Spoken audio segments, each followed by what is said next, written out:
Hey guys, today we'll be taking a look at the latest polls that have been released for the 2022 Senate races that will be crucial in deciding whether or not Joe Biden will be able to pass his legislative agenda in the second half of his presidential term. So we've seen many new polls come out over the last couple of weeks here, and today I'll be taking a look at what they mean for the 2022 midterms. So before we get started, make sure to join my Discord server if you have not. The link is at the very top of the description below, so make sure to join that if you haven't. So taking a look at the latest poll here, this is the top poll with Chuck Grassley in the state of Iowa, and something that's come out just a couple days ago. Chuck Grassley has announced that he will be running for re-election. He will be 90 in 2022, and if he finishes his 8th term as a senator representing the state of Iowa, he'll be 96 afterwards, and he will definitely be one of the longest serving senators in American history. So Chuck Grassley is running for re-election in 2022 for an 8th consecutive term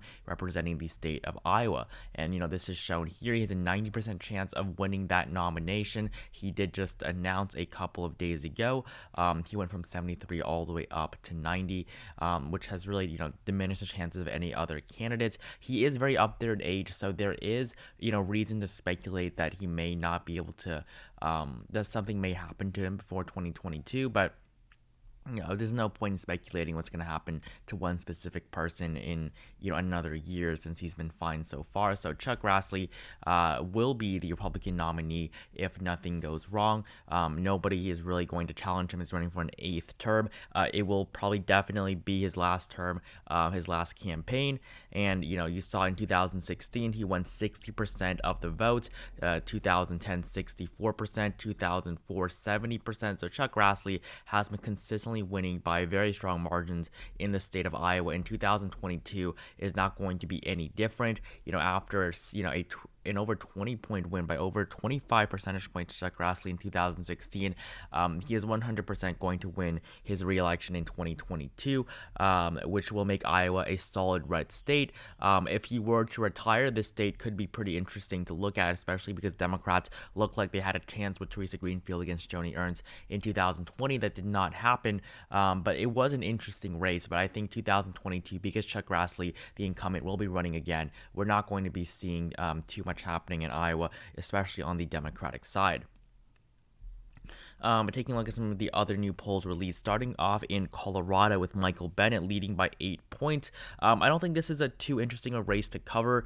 He won by around 6% in 2016, 2010. He won by 2%. This was his first term. Michael Bennet is not too exciting of a candidate, nor is he particularly unique. He ran for president in 2020. Nobody really even knew. But Michael Bennet definitely in Colorado, I think that he will, obviously be able to pull off a win. I don't think he will do as well as John Hickenlooper did in 2020, where he won by around 8 to 10%.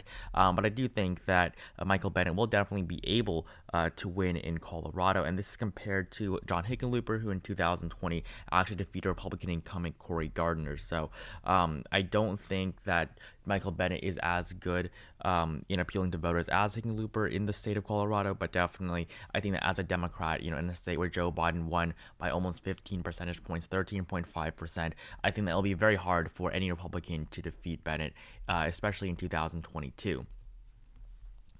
In the race in Wisconsin, we have Ron Johnson, who looks like he may very well actually be running for re-election. He currently has an 85% chance of winning the Senate nomination. In the past, he has said that he may not be the best candidate, and that he has, said, especially in 2016, that would be his last campaign. He said in 2016, when he was elected for a second time, that he would not run for a third term in 2022. He has since taken those words back. He's getting pressure from the GOP and Donald Trump to run because he really is the best candidate for the Republicans in Wisconsin. If they want to hold on to this state, a state that Joe Biden, keep in mind, won in 2020, Ron Johnson is their best bet. He does perform the best in polling. However, However, he personally has stated many times that he is not, that interested in running for a third term. But I think that right now, because of the pressure, I do think that he will end up giving in. I think that we will see Ron Johnson as another Republican incumbent that will run for re-election. At one point, it was so uncertain that Mike Gallagher was actually in first place in terms of his chances of winning this nomination. He's now down at 37%, with Ron Johnson up at 85%. So currently, I do believe Ron Johnson will be running for re-election, but that does not mean they're going to win. This is nothing like Iowa with Chuck Grassley. I think that Ron Johnson will definitely face one of the toughest challenges in his political career from the Democratic Party, who currently Mandela Barnes is the front runner. We've seen, big changes in Wisconsin here. Sarah Godlewski really has no chance of winning this nomination now. Alex Larcy is in a very far second place, but Mandela Barnes currently seems to be the front runner. This can definitely change, where Barnes has been leading for quite a while. The primary is not until next year in the spring and summer, but I do definitely think that Mandela Barnes, at this point, he really is the only candidate with a chance to win this Democratic nomination, but it is still a little bit early to tell. And then that's Ohio. So looking at, these numbers in Wisconsin, especially from 2016, Ron Johnson's okay margin in Wisconsin. I wouldn't say it was anything bad. He won 50.2% of the vote. Russ Feingold's 46.8%. Russ Feingold was the Democrat that he defeated in 2010. Feingold was the incumbent, elected, in 2004, 1998, and I believe 1992. So Russ Feingold at this point has run 5 campaigns for Senate in Wisconsin. He has won 3 of them, and he's lost the last 2. I don't expect him to run for a 6th time in 2022. But I do think that Ron Johnson will be particularly weak in 2022 because of the fact that Democrats have done better in the state of Wisconsin, especially recently in 2020, 2018. You saw Tammy Baldwin win by 10.8%. The state is, at the end of the day, more Democratic than it is Republican. You go to the presidential election results, you see 2020, it was won by Biden by 0.63%. Donald Trump really was the only presidential candidate in recent history for the GOP to be able to do so well in the Rust Belt region, especially in Wisconsin there as well. 2016 was the only time in the 21st century where a Republican won in Wisconsin, the first time since the 90s that the Republicans were able to win there. I believe the last time that a Republican won before Trump was 1984 with Ronald Reagan, who won, of course, 525 electoral votes. So Trump was the first Republican to win Wisconsin since Reagan, and although the Rust Belt in general is shifting to the right, the Democratic Party, I do believe, does have the advantage here right now, and other polls have suggested that Ron Johnson is not particularly doing the best right now. So I will temporarily put Wisconsin in the tilt Democrat column, but definitely I think that this race is one of the most contentious ones, and I think that it can definitely be classified as a pure toss-up as well. So these are the 3 latest polls that have been released. We also have some pretty new polls from the state of Ohio, where Tim Ryan at this point is going to be the Democratic nominee. There's really, nothing else about it. But for the Republicans, Josh Mandel is in first, followed by J.D. Vance and Jane Timken. So all 3 of these individuals are very well in the race right now. Again, it is still pretty early to decide, but all 3 of these candidates are still in the race as of this moment. They can all win this nomination, but Josh Mandel does seem to be polling the best, and he currently has the highest chance of winning the Republican nomination. As for the Democrats, in the state of Ohio, really the only one is Tim Ryan, and he's, of course, a representative representing, I don't remember which district in Ohio, but I do think he is the best nominee for the Democratic Party. He is currently actually leading over all the candidates except for Josh Mandel. And if you look at the 2016 results here, you will see that, Rob Portman won by 20.9%. He is retiring in 2022. He will not be running for, I believe, a 3rd term. So for Rob Portman, he will not be running in 2022, which is why you have both a Democratic and Republican nomination. Although he won by over 20 percentage points, in 2018, Sherrod Brown was able to defeat Jim Renacci by 6.8 points. So this definitely does show that Democrats can definitely win in the state of Ohio. And Paul Ryan, I don't think he's anything like Sherrod Brown, but I think that he can definitely put up a very hard fight. And so for right now, I will actually classify solidify Ohio in the tilt Democratic column. I think that because of the fact that he's leading over 2 out of the 3 main Republican candidates, with all 3 of them having a very good chance at the nomination, although the betting odds do favor Josh Mandel right now, it is definitely very possible that any of these other 2 candidates that are pulling behind Paul Ryan could actually end up winning this race. So these are the polls that have been released from Ohio. Moving down now to Florida, we have 4 new polls from Florida. Marco Rubio leading by 11, 12, 12, and 13 percentage points against Val Demings there. Val Demings being the only major Democrat. Alan Grayson is in the race as well, but he really has no chance. Val Demings, I do believe that it's almost 100% that she's going to win the nomination. She's another representative representing the state of Florida. She formerly worked in law enforcement. I don't think that's going to help her too much. But Val Demings is definitely one of the best, well-known Democrats in the state of Florida, and I think that she will definitely be able to appeal very well to her base. But Marco Rubio definitely has, wider appeal to most voters, and in 2016 he won 52% of the votes against Patrick Murphy in a state that is typically very, very close. Even in 2010, in his first election, he destroyed Charlie Crist and Kendrick Meek there, who won 29 and 20%. So they did split the vote. But Marco Rubio in 2016, after his presidential campaign, he was able to do very well. And in 2022, I fully expect him to do better than he did. So I think that Val Demings is definitely going to lose by a pretty big margin. And I think it's very possible that it goes into the double digits, because we've seen even better polls for Marco Rubio in the past, especially against Val Demings. We also have some new polls from the state of New Hampshire. I think these will be more contentious than any other race that we've looked at. I think New Hampshire will be the most interesting race of 2022, and also the closest race, because Chris Sununu, it does look like he is going to run right now. He has not announced it yet, but if he does, he will win the nomination. He is the very popular Republican governor of the state right now, who won by a huge margin in 2020. They do serve 2-year terms in New Hampshire, so he will be up for re-election in 2022 if he does not run for Senate.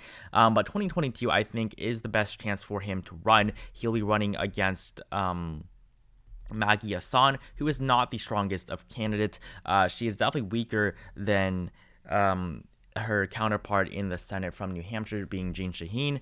But Maggie Hassan, she was able to defeat Republican incumbent Kelly Ayotte in 2016, so she can definitely hold her own ground, but compared to Jeanne Shaheen, she is not as strong of a candidate, not as much appeal, and against Chris Sununu, it will definitely be a tough challenge for her. The betting odds right now, they're dead even, 51-51 for both parties, with the GOP basically being Sununu and the Democratic Party being Maggie Hassan, who has announced that she will be running for re-election. So this, I think, will be one of the closest races, but I will for right now categorize it as tilt for the Democratic Party, because they do have the incumbency, which typically is a factor that should be considered, and one that gives the Democrats, the incumbent party, they do have an advantage in races in which they currently hold the seats in.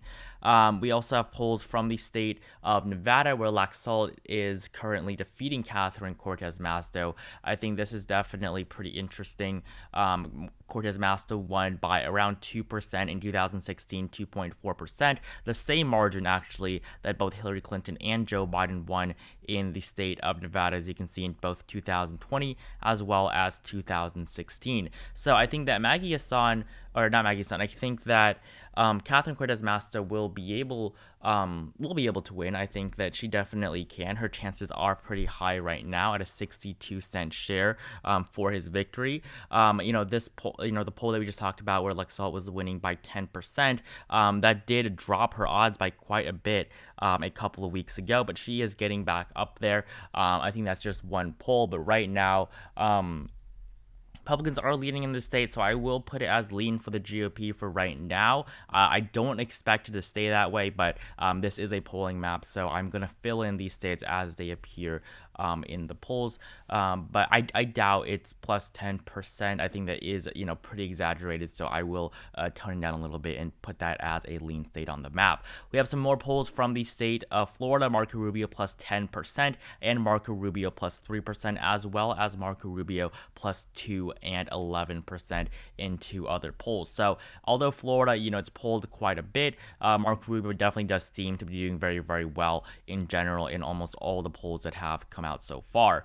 We also have some pretty interesting races in the state of Georgia. I think these will definitely be some of the most contested. With Raphael Warnock, he seems as if he will be going up against Herschel Walker, who has the support of Donald Trump. He has announced his campaign, and Raphael Warnock, I think he definitely can win, but it will be a very tough challenge for him, and the latest polls do show Raphael Warnock defeating Herschel Walker by 2 percentage points. So I think this is very good news for the Democratic Party, that Raphael Warnock is polling well.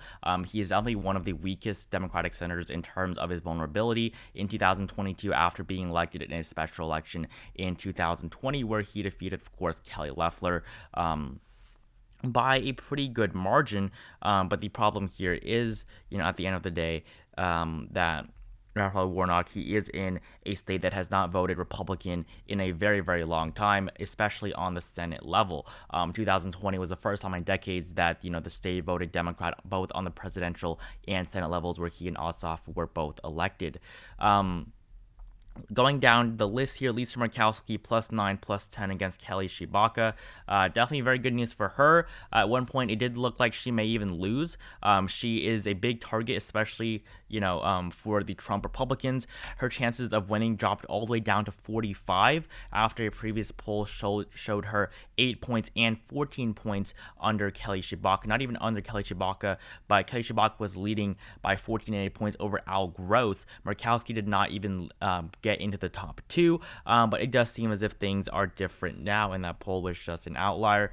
So for right now, Lisa Murkowski does seem to be doing okay. She has a 64% chance of winning in, for her fourth term in the Senate representing the state of Alaska. So I think Lisa Murkowski, she is in an okay spot right now. No matter what, it's going to go to a Republican. So I will classify this state as solid for the GOP, because there's really no way that any other party does win in the state of Alaska. I'm going to put it as likely for right now, actually, for Lisa Murkowski, but it will be a Republican no matter what happens, whether or not it's Kelly Tshibaka or Lisa Murkowski. I do think right now Lisa Murkowski is doing pretty well in this race, especially compared to before.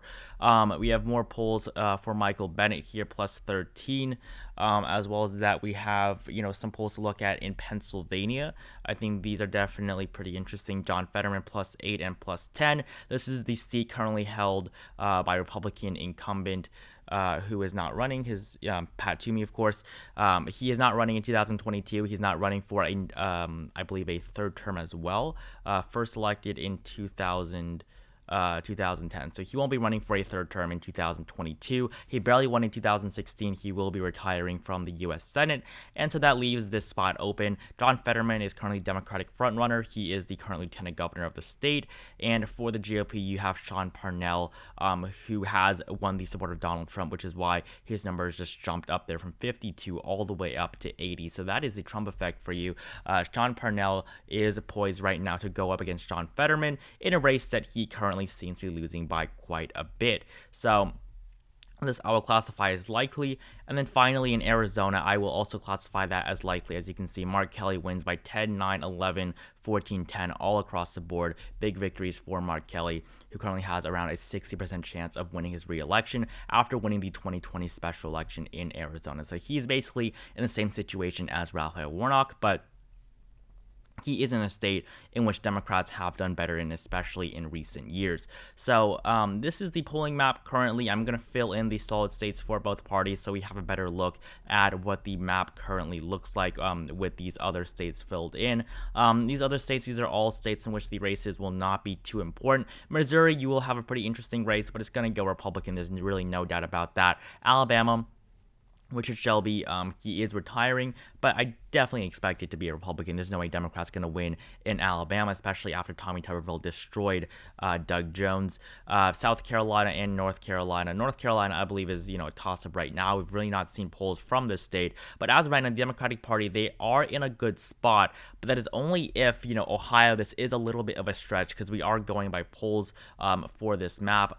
Personally, I think that Nevada and Ohio should be flipped a little bit, but as of right now, both parties have a very good chance. I think that Wisconsin, Ohio, New Hampshire, as well as Nevada and Georgia are all going to be toss-up states in 2022. I think both parties have a very good chance, but Democrats coming into this race, I think that they are in a good position to defend their Senate majority. So thank you guys so much for watching this video where we took a look at the latest polls released for the 2022 Senate races. Make sure you like it down below if you enjoyed it. Comment down below which party you think will win in 2022. Make sure to join my Discord server if you haven't. Again, thank you guys so much for watching, and I will see you guys in the next one.